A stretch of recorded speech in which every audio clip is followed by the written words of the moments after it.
Hey everyone, welcome back. Today we're going to learn about the past tense, and we're doing it in a creative way using a short poem by William Butler Yeats called Love and the Bird as an example. It's a beautiful, simple poem and it's full of verbs in the past tense. So by the end of this video, you'll understand how the past tense works and you'll get to explore a bit of poetry too.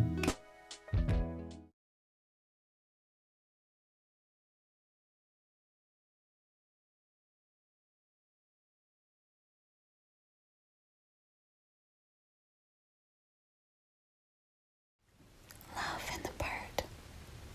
The moments paused as I to play. I had the wisdom love can bring.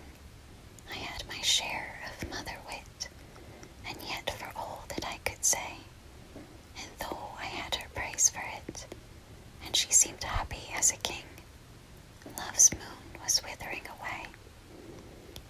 Believing every word I said, I praised her body and her mind, till pride had made her eyes grow bright, and pleasure made her cheeks grow red, and vanity her fruitful light. Yet we, for all that praise, could find nothing but darkness overhead. I sat as silent as a stone, and knew, though she'd not said a word, that even the best of love must die, and had been savagely undone were it not that love, upon the cry of a most ridiculous little bird, threw up in the air his marvelous moon. What a beautiful piece of writing, right? It's tender and reflective, but also deeply sad. Yeats is talking about love that once felt perfect, full of praise, beauty, and connection, but that slowly fades away. And just when it seems love is gone forever, a little bird sings, and suddenly, for a moment, the beauty comes back. It's about how even lost love can leave a kind of light behind. But here's what's really fascinating. The whole poem is told in the past tense, yet is remembering what happened. It's not living this love story, it's looking back on it.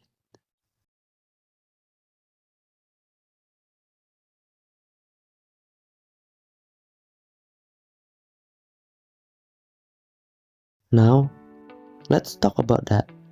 The past tense. In English, we use the past tense to describe actions that already happened or something that's finished.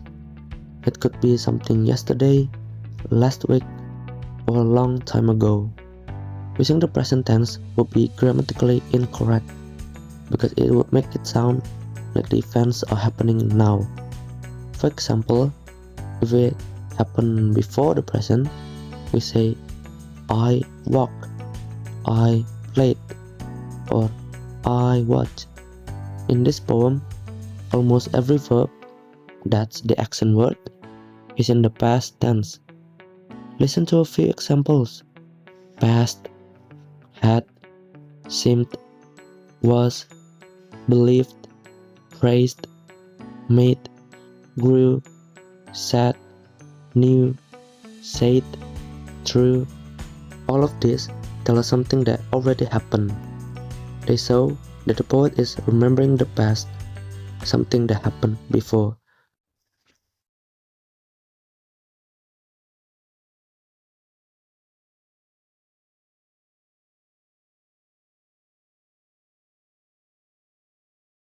Now, listen to this line. And she seemed happy as a king. Love's moon was withering away. Look at the words seemed and was. Both are in the past tense. They show us that this happiness didn't last. He remembers her smile, but he also knows it was fading. The past tense here doesn't just tell us when it happened, it tells us how he feels about it. There's a distance, a sadness, a sense of loss that wouldn't be there if he said, she seems happy, or love's moon is withering. See how grammar changes emotion?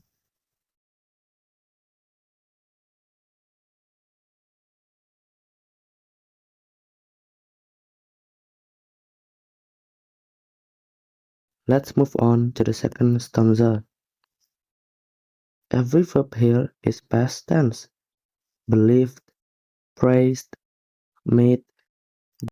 It's almost like he's walking us through a memory, step by step. Even if the words are beautiful, the tone is nostalgic.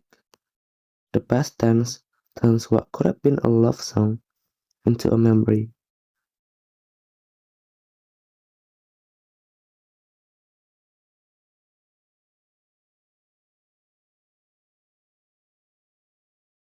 Now, let's talk about the verbs themselves. In English, past tense verbs come in two types, regular and irregular.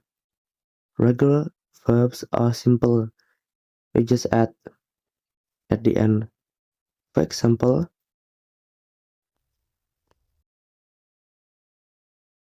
but irregular verbs are different. They change their form completely, such as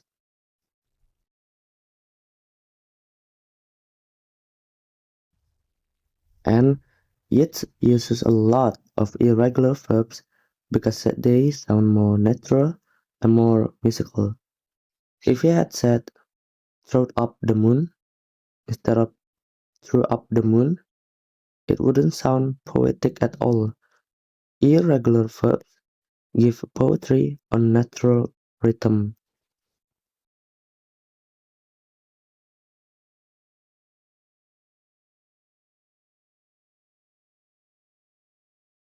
Okay, let's test your ear for a second.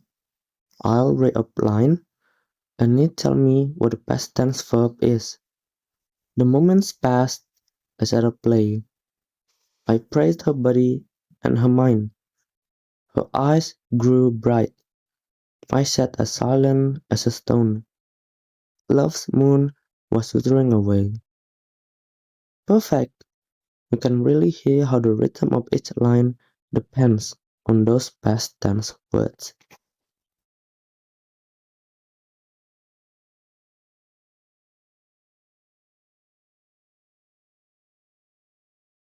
Now, I hope you understand what past tense is and how it's used. If you're still unsure, let's test your knowledge through these questions. I'll give you a minute to answer each question. You could also pause the video if you need more time to think.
Did you get it? Now I'll show you the correct answers. If you managed to answer all correctly, then congratulations. If not, then don't worry. There's still time to learn and be better.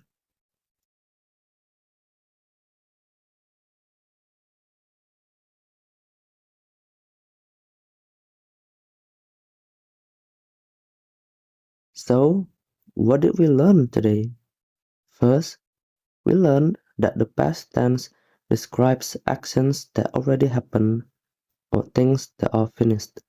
Second, we learned that verbs can be regular, like praised or believed, or irregular, like had, grew, knew. And finally, we learned that grammar isn't just a rule, it's a tool for emotion. The past tense can make writing sound reflective, nostalgic, and full of meaning.